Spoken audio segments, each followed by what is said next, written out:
Honey pies, it is the Sassy Show. Welcome back. I'm your host, Bethany, BxSassy 2, and today I am joined by these two miraculous, magical creatures. We have Mama Mamba and Miss Terri Boxx, who are two delightful humans who sparkle up and bring life to the burlesque scene here in the UK and further afield. And I've had the joy of witnessing you both on stage at multiple very sex-positive events and just being in awe of the things that you do and what you stand for. So thank you for coming on the show. Thank you for having us. Yeah, thank you for having Happy us. to be here. Oh my gosh, it's very unusual to not see you all extra glammed up in a very party environment. This is like a low-key situation. Everyone's seeing the Clark Kent to the Miss Terri Boxx. I know, it really does The feel glasses that way. and everything. Yeah. It's here. Whereas Mamba, I feel like you always turn up with a little Yeah, extra. I mean, I still got my Ooh. Beauties. Well, as always, we like to start with a quick fire round. Let's go. So, I want to know, feet, sassy or nasty? See, I don't have a foot fetish, but if I like you, I like all of you. You know what I mean? So I'm like, yeah, I'll put your toe to my mouth. I don't give a fuck. I like to hear. That's gorgeous. I agree. It depends on the feet. Depends on the feet. True. I mean, the person true. attached to the feet, but also the feet to an extent, right? I like that. I'm a foot fetish fan. Big time. Big Nice. time. PDA or private lover? It depends on the situation. Is there a shy side to you? Absolutely, yeah, a little bit. A little bit, yeah.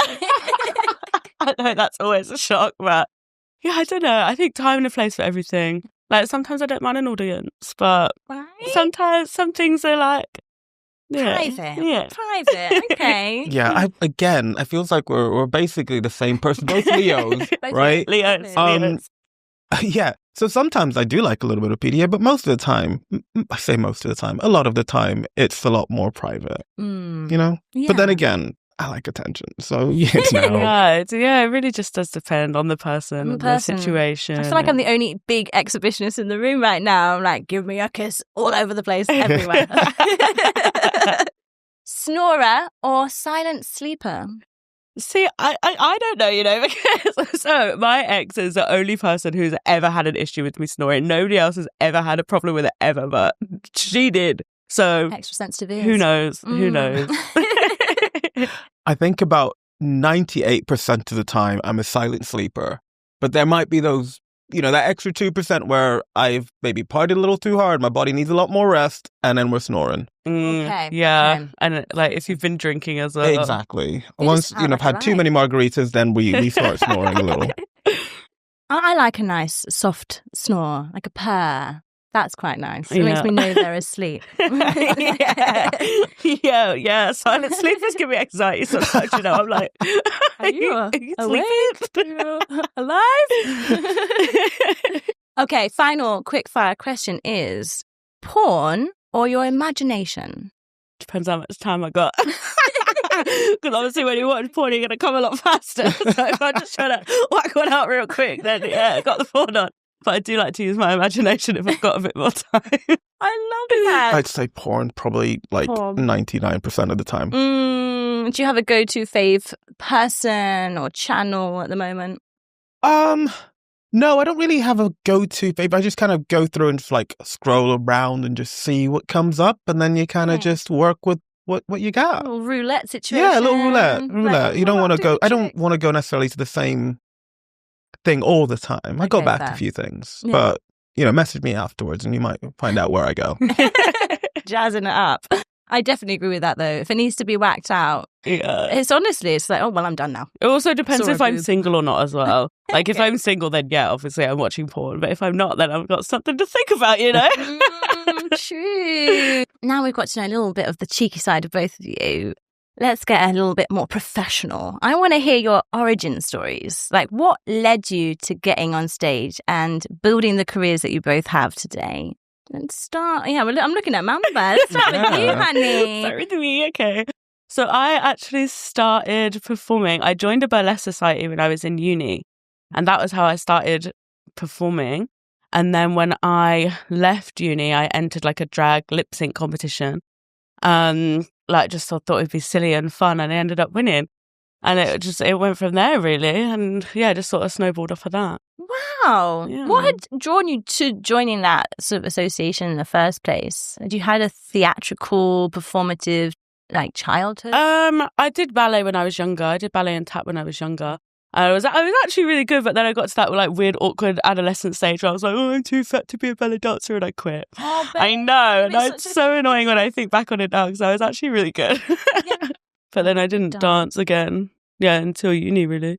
Damn. Yeah. And then I also see a big part of you is this extension of your creativity in your makeup. Mm-hmm. Was that always there? Yeah, I'd say so. Yeah, I think so. Because I had blue hair for like 10 years and I'd always have like matching eyebrows to my hair and everything. I'd always have like blue eyebrows and like glitter everywhere. But then I just got better at it over time. It is an art, honestly. Guys, both of you. We're not seeing you right now, Miss Terriboxx, but online, you're right. It is the Superman version. Well, it was definitely a journey to get to that point. A long, long journey to get to a point where I was happy with my makeup. Because I started drag during lockdown. One of those lockdown babies. Love it. And I used to think I looked amazing. And then I look back at those pictures and I'm like, who let me out the house looking like that? Fake friends, all of you. Exactly. Well, I'd wanted to start before lockdown happened, and I was started to get in touch with a few producers. Like, look, I'd really want to start doing drag. It's something that's exciting to me. And then lockdown happened. And I was like, well, now I have the opportunity to do it at home.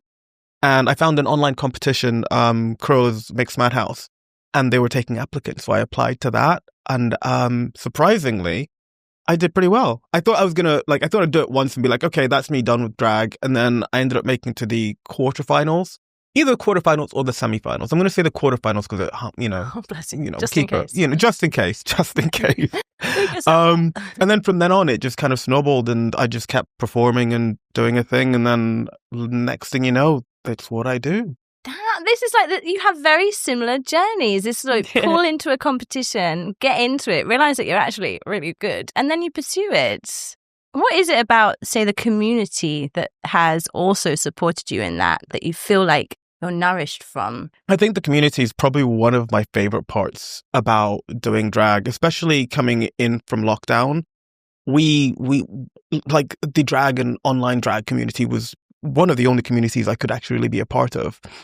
And it felt nice to be a part of that so actively whilst everyone was encouraging each other and giving each other a reason to sort of glam up and do something in their rooms and whatnot. And then obviously coming outside of that, seeing that support translated into real life, it's magical. It's wonderful. I love every second of it and love being part of it. And I just said the same thing multiple times, but that's because I really fucking care. Yeah. It is true. Like the community is like, it's not something that I like experienced before until like I came to uni and stuff and like met all the queers and started going to like the gay events and stuff. Like when I first started performing, like my aesthetic was a lot more like drag based. Like my makeup was a lot bigger. It was a lot more like, yeah. I kind of want to see that now. Well, it's all on my Instagram. Yeah, so I started off definitely a lot more like drag, like I was like wigs and everything, but it's a bit more stripped back now. I feel like I've just sort of like grown into myself over time, and it's just always fab to just be like all of that with my friends, and we'd all like help each other out. And talking of this aesthetic, how would you describe your performances to our audience? Well, like I lip sync and I dance.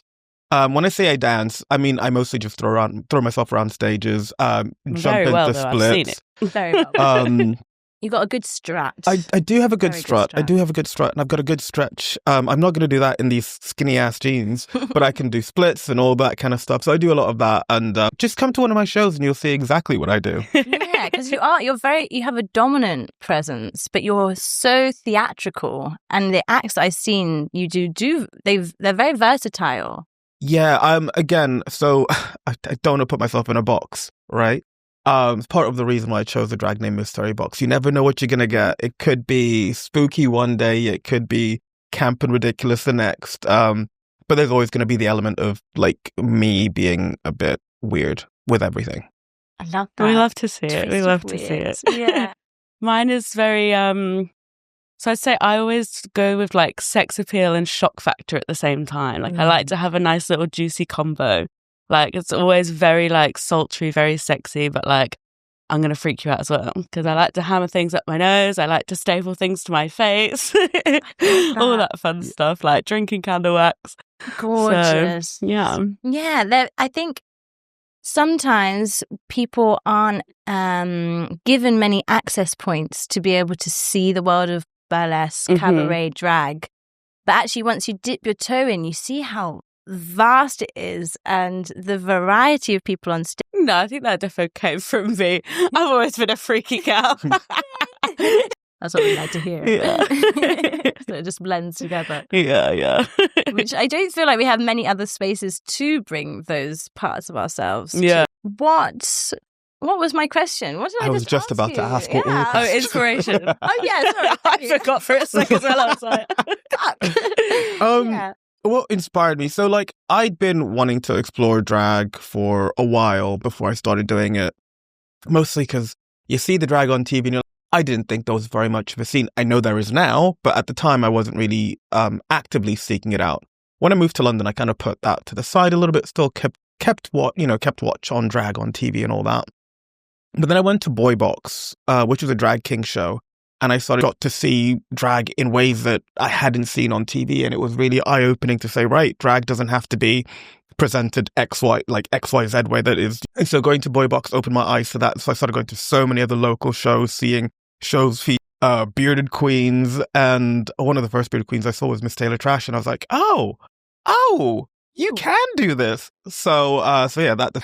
Thank you for bringing that up because I had never even considered that. I just imagine that it's a choice everyone makes and they're feeling good in the choice. But actually, if there's less representation of bearded queens, it's, yeah. Yeah, there is a lot more now and I'm seeing so much more now, probably because I actively seek it out. But at the time, you just didn't see it. Drag was very one way in the way I was seeing it on TV. And so being able to be exposed to so much more drag was fascinating. So if you're a fan of drag and don't watch your local drag, you're missing a trick. Honestly. Yeah, because I was thinking there's even a whole realm of drag things, which is so playful because you're not having to move into that very gendered narrative with drag. It's like it can go much further beyond it. And I think, I mean, I only call myself a queen because it's easier to, but like ultimately, like what like there's no difference between like I mean, I don't know. I just do drag. I'm a drag artist, but like I consider myself a queen because it's easier to say. You can be a queen as well. I mean, I am a queen. I am very much a queen, but also my drag is very like genderless. It's very like I'll perform numbers that could be considered a drag king. Yeah, and it just like it really pushed me to like do a lot. Like I really struggle with anxiety, so like it really like then there's cameras on you all the time. You just have to, you know, like so yeah. When you mentioned anxiety though, I find that interesting that under pressure it's like okay, I'll perform. And you can override it. Yeah, every time it's like, but every time I go on stage, like when I'm about to do a show, I'm like always down. I'm like I feel sick. I'm like, I can't do it. I'm like, why do I put myself through this? I'm like, I hate my job. I'm like, why do I do this? And I'm like, I'm going to throw up. And then as soon as I step on that stage, disappears. I'm like a completely different person. And then I come off and I'm like, oh yes, I love my job. That's why I do what I do. And then everything's fine. Everything's fine. Performance nerves, I guess. Yeah. Anxiety. Yeah, but I think the other thing I've heard from a lot of people is like it shows that you care when you get that nervous before you get on stage. Yeah, right? I've always said like the day that I stop getting nervous is the day that I stop performing. Yeah, that's actually quite a good sort of radar to check in with where you're at. Because I was wondering with such front-facing, quite difficult work environments, you know, you're dealing with a lot of humans who are usually very high energy and you're going on. But yeah, no, afterwards I'm usually fine. Like it's the before part that I struggle with. Afterwards, fine. Well, how do I prepare? So I feel similar to you. I do get quite nervous before performing, especially if I'm performing in a completely new space. The nerves just get to you. But like ultimately, I have to remember I know what I'm doing. This is a little bit odd because I'm going to tell you a little bit of a secret backstory of mine. I used to be a cage fighter. Is it? Yeah. Pretending I know what that is. I'm not sure I know what that is. So I used to be an MMA fighter. So I used to beat them and, fight them, sometimes get beat, But yeah, there's a little fight there. And is it real? Sorry, is it real fighting or is it yeah. fighting? So MMA is real fighting. Okay. It's mixed martial arts, yeah. Impressive. Love this. So that was a fun little previous life of mine. And as part of that, it's fucking nerve-wracking getting into a cage to fight another human being. Yeah. And there's all the stuff that goes behind, the face-off and everything. So I've had to kind of get used to putting all of the nerves and anything that was like a worry of mine and not show it to people. So I think taking learnings from that, like into drag, before I go on stage, no one's going to know that I'm nervous. I'm just going to make sure that I do what I need to do. But inside, oh my God, am I nervous? So well, not every single time, but But there's like a poker face I have to put up to make sure that people don't see that I'm like nervous. Because if I show people I'm nervous on stage, that's an odd look, an odd feel. And behind stage, I want to make sure that people feel comfortable with me going on stage as well. So I have to kind of be a certain way and act a certain way. But also because I'm an introvert, I'm just usually quiet anyway. So it's not it's not the end of the world if I'm just quiet and back. The introvert label is just so surprising because if you saw this performance, which I imagine can feel like a persona at times, has helped you interact or engage with a side of you that maybe didn't have space to exist before. Discovering Terri has really helped me like open up a lot more. I am an introvert, and even with Terri, I'm an introvert, but I'm so much more confident in myself and confident in my identity. I can walk around knowing I'm that shit. That shit. Let's we're gonna cut there. I'm that bitch. I'm not that shit. I'm not that shit. I mean, I am a little shit sometimes. I can be a little shit. I am hot shit. But I am that bitch.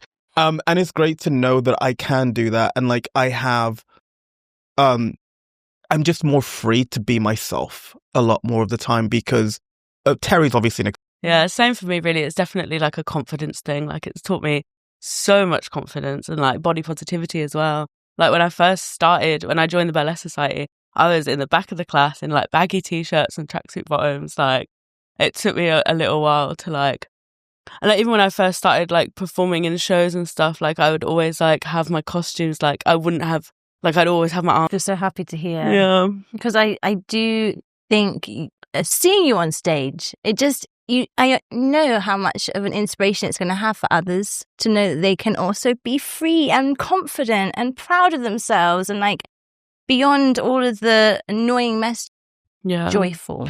That's definitely one of the most rewarding things about this job as well. Like I do get a lot of messages from people saying like how much I've helped them and like inspired them and like accepted themselves and stuff, and it is really cute. Like it's so sweet. Yeah, it makes me really happy to know that I can do that for people. Yeah, just by being yourself, Yeah, beautiful. I would say it very similarly. Like hearing things about other people, hearing things from other people. Sure. I have heard quite a few people actually. I sometimes work at parties that you perform at, and quite a few people will tell me that having seen you on a night like that, they're an AMAB person, they feel way more inspired to wear heels. And I'm just like, yes, wear the heels. Everyone should wear heels if they want to wear heels. But yeah, and those are the people who probably aren't even saying it to your face, So there's so many people thinking things that... Yeah, true. You're just, yeah. You get a small percentage of the people that actually say it. Yeah, that's crazy, actually. I never thought about it like that. Yeah, because I think it takes quite a lot of confidence for people to then approach a performer because, at least in my eyes, you guys are superstars. So it can feel quite intimidating. Like, I want to go and say hi and well done. That you don't, so I think a lot of people probably would want to say more, but there's a strange power that I think you have in a great way. Which is weird because I'm generally pretty approachable. Yeah, wow. But then again, when I suppose I see my drag character and I've got those spooky eyes in, everyone's a bit like, oh, maybe I can't go say hi because they look so scary. Which is almost like, it's not intentional, but I kind of like it. Right. I don't hate it.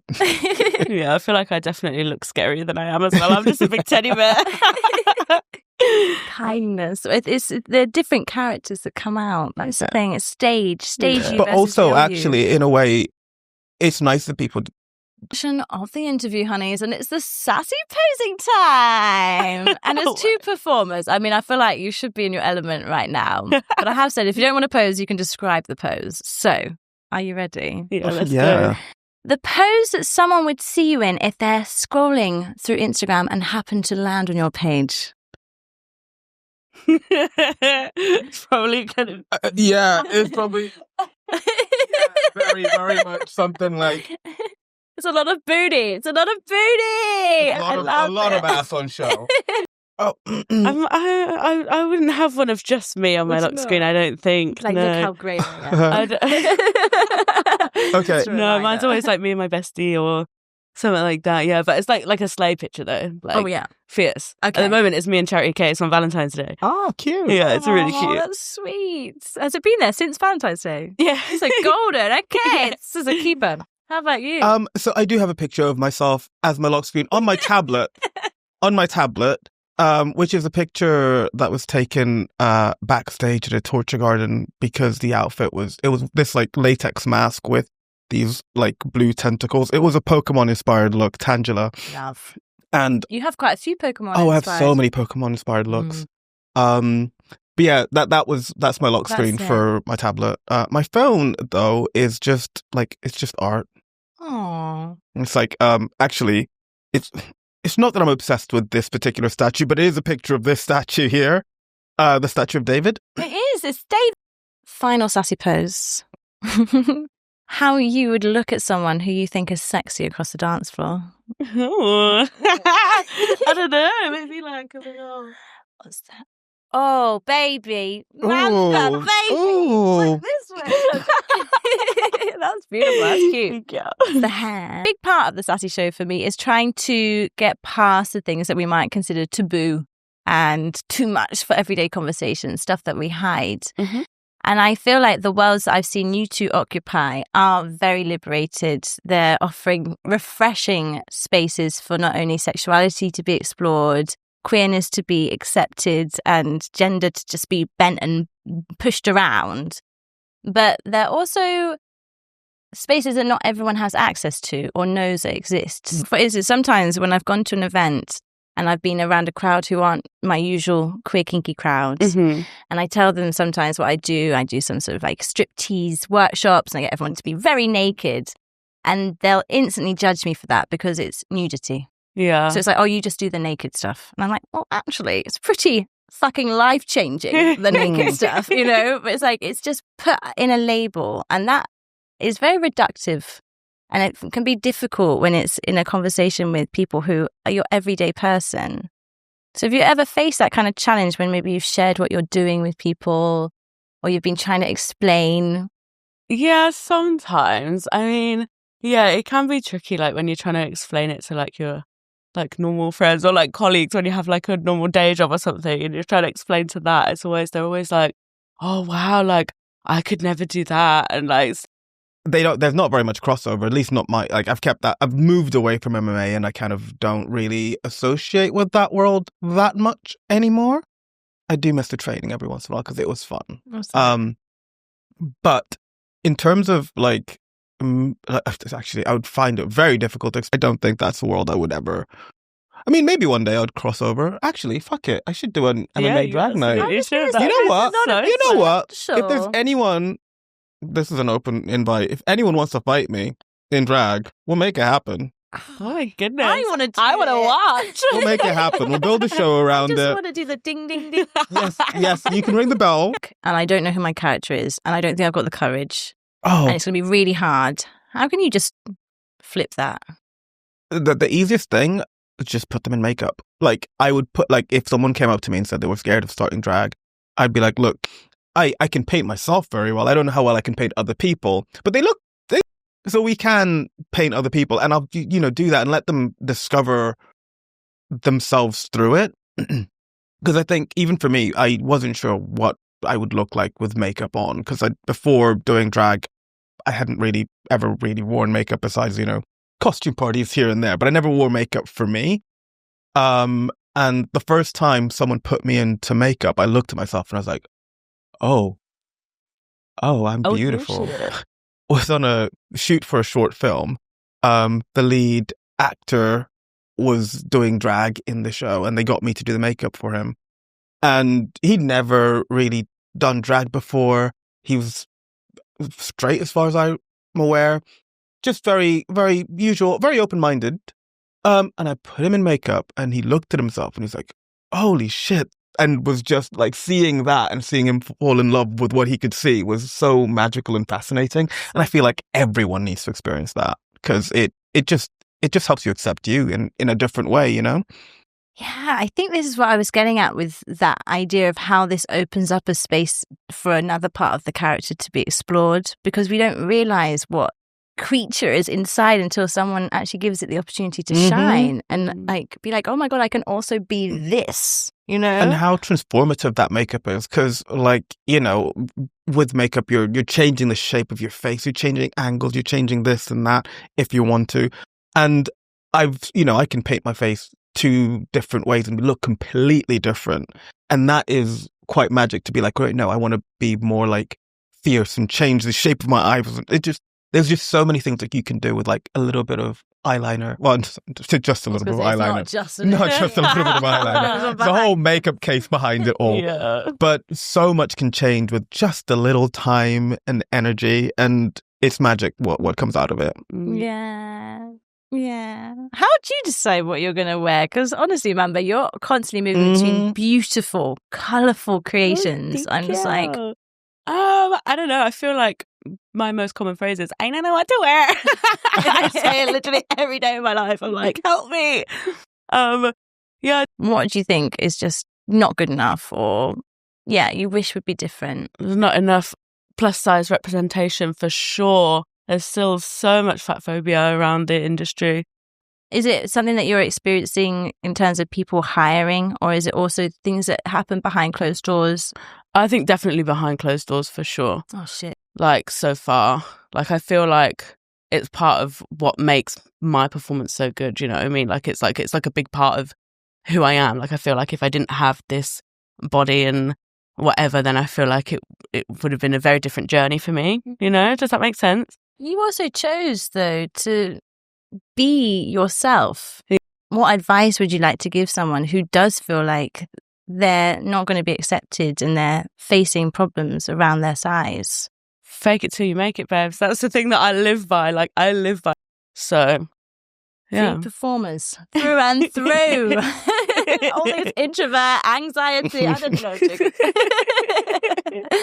Thank you. Yeah. Please remember that. Yeah. And diversify the fucking lineups. Jesus Christ. It's very, I mean, I am a slender, white, AFAB person, but it's really painful seeing constantly the same kind of acts, the same kind of performers, and the same kind of performances. It's like, are we changing this up?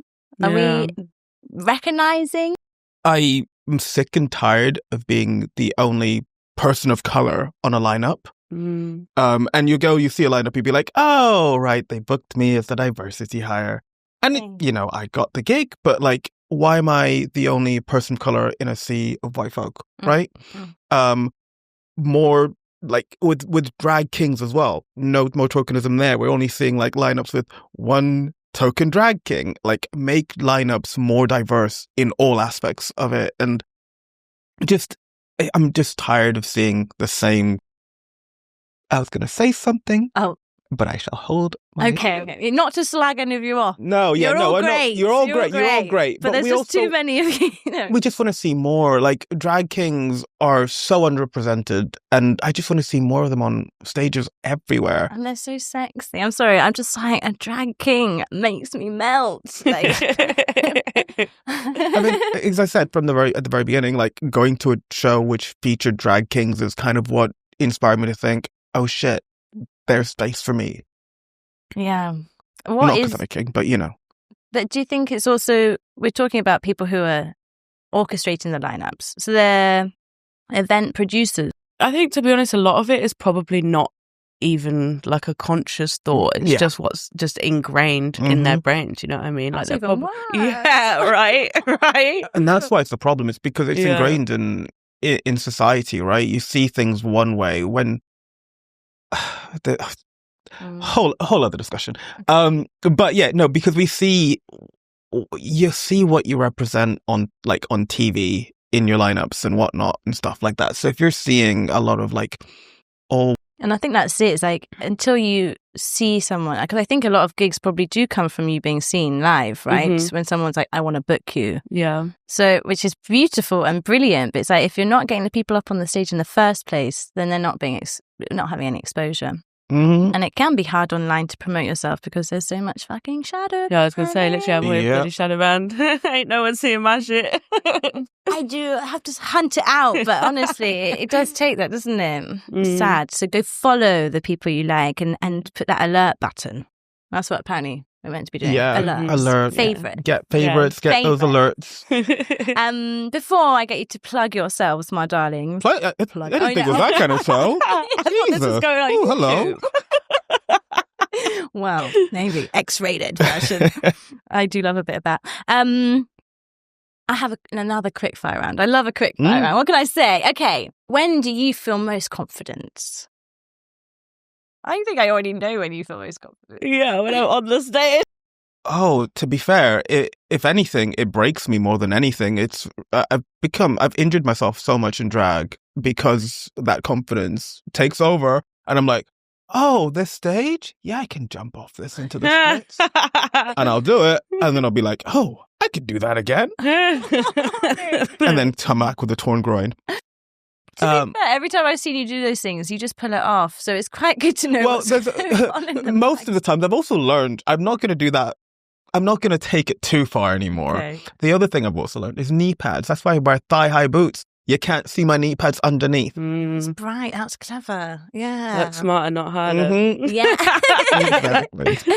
Yeah, I mean, it's like they're scared and horny at the same time. Yes, 100%. That's a much better way of putting it. I am scared and horny at the same time. It's a staple gun as well. Yes. Yeah. We're not talking about a little, Well, I think that would be worse. A little dinky stapler. It'd be really hard, no? Yeah, like having to just be like, smack. Oh, and you know how they don't really work all the time, right? You have to keep fucking going. Awful. Very bruised thigh. Yeah. When do you feel most liberated? And I want this to be when you're not on stage. When I'm not on stage. Oh. Most liberated when I'm not on stage. I've never thought about that before. Yeah. I mean, I feel like I want to... Oh, yeah, I love the ocean. Yeah, that's love it. Gorgeous. I feel content. Yeah, especially if we're naked in the water. Then that is just like being... Hanging out with other queer people in good spaces or going on walks and just sitting out and just being able to take in the city while it's quiet, and I know that I've got my own little secret escape place and I can just be there with music and just daydream. I daydream a lot. Like a lot. Is this a Leo trait or not? Maybe, yeah. Are you a daydreamer? You have secret spots? I Yeah. want to know a secret spot. I mean, they're all in Woolwich. Okay. So, like, it's a little far out. But you got a bit of water. I mean, I'm not swimming in that water, though. We ain't swimming in that water. It's not bringing these two dreams together. No. like that, But also, yeah, I do love swimming, and like being on a beach would probably be my very, very happy place. Yeah, mine too. Yeah. I love it. Bring on But I the get sun. sunburned so easily. It's so annoying. I know. But I feel you. I'm usually like covered in a big sheet, but I'm like, I'm on the beach. Naked under the sheet. I love the sun, but the sun don't love me. Mommy. What is the next taboo we need to break? Sex work is work. Thank you. Preach. Yeah. I mean, yeah. Yeah. Yes. Listen, rewind and listen, And listen again. Yes. Mm-hmm. What is your sassy superpower? Superpower. My big fat ass. I thought you were going to say something about dancing. I was like, Did you say your ass? Yeah. Oh, I mean, like that. Duh. You're taking the Pays word the bills. What can I say? Literally, it's my USP. Yours as well? Yeah. Something about the booty. We got it in the pose, didn't we? I mean, Absolutely. you did get it in the That's post, quite- but also if you go to our respective Instagrams, you'll have a time. Yes. Plenty of that on there. And you can find more and pay for it. Maybe. I don't know about you, actually, Terri, but... I mean, we can come up with an arrangement. Oh, yeah, that's nice. Yeah, you know. No. But there's also merch if you want to buy merch. Oh, true. You Me both too. have We have merch. merch also. I was doing a little nosy earlier. I was Mine like, is my titties, so you can wear my titties, actually. on your titties, Yeah. you have them. I'm wondering what's the best advice you've ever received from one another. I don't think we've ever given No, each I don't other think we have. Guys. Although, to be fair, actually, we have had a couple of times where we've both been feeling really nervous. I think we were when we were at Pinky Promise that time. Like, we were both really nervous and we were just like hyping each other up. Also hyping each other up because every time we're backstage, we're doing that. Yeah, And I we're think always like, the show we did in okay, Manchester. okay. Do you remember the Pussy Parlor? Yeah. That one, I think that one was one of the times where I Yeah. remember just like your energy really helped me feel like So cute. right, because obviously it was saying at the beginning, do get a little bit nervous. I try not to show it, but I do. But just like being able to speak to you and just like hang out backstage and just like get everything sorted was just like Yeah, it's always brought nice having a me. familiar face, Mhm. especially when you're in a different city as well.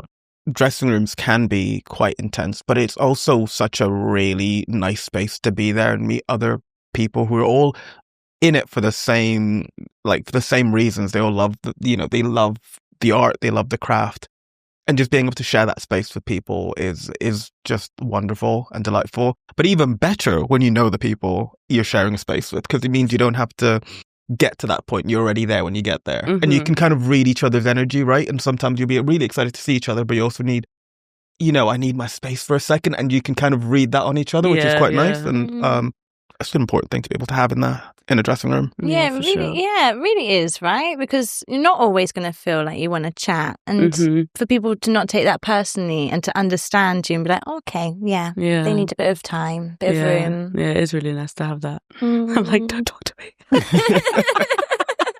No one talk to me. Leave me alone.